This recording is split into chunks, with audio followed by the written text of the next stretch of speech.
Tukae chini ndogo kidogo. Asante nataka ipako Yesu. Naona vile Yesu anasifiwa. Sisi tunaona ipako Yesu. Naona vile Yesu anasifiwa. Hapo hapo bila pei.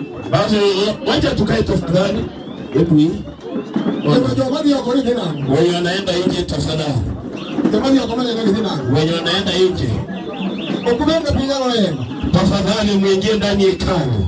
Yasai usikimeje Uganda. Mungu ameleta watu wa Uganda hapa ndani. Ndio winyo. Wewe kitendo. Tena nimesikia ile maneno ambayo wameleta. Yasai sasa tumemwona Mungu ameshafanya neema.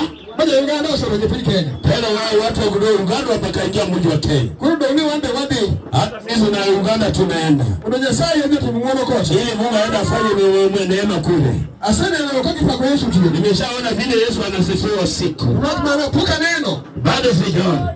Puka neno kabla Yesu angewangachia. Bado sijaona hiyo ngoma ikienda kwa kauli moja.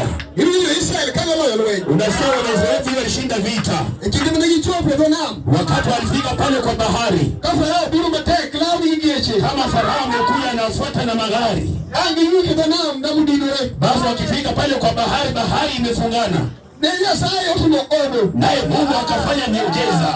Ejimu Musa mbele ya Musa. Bwana sai obaranam. Naye Mungu akawasimamisha bahari. Bwana do Israeli ndio kumenya sai ukorogie. Baadaye Waisraeli kaona kweli Mungu aliwatoa. Na uchuno yoona pakita sai. Basi Mwenyezi Mungu Waisraeli wasifu Mungu. Ndio Miriam. Basi wale Miriam ule sishake Harun. Hapo paro uchile ngio kata gichi duro. Basi aliangalia nyuma akaona magari kizwa zinakuja. Ndio kama tunaona Farao leo ni mapema. Akaona ile jeshi la Farao kweli inakuja. Mama watu nilao.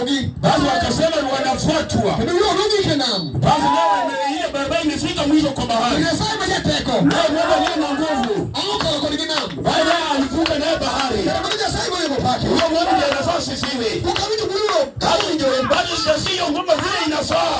Hiyo ndio ngoma inaelezwa. Bado nataka hiyo ngoma inataka ngoma kwa kali moja. Kwenye saidi huo ngoma Mowar. Na Mungu ataishia ataongea kwa mishuka. Upate Yesu sifa. Bwana asifiwe.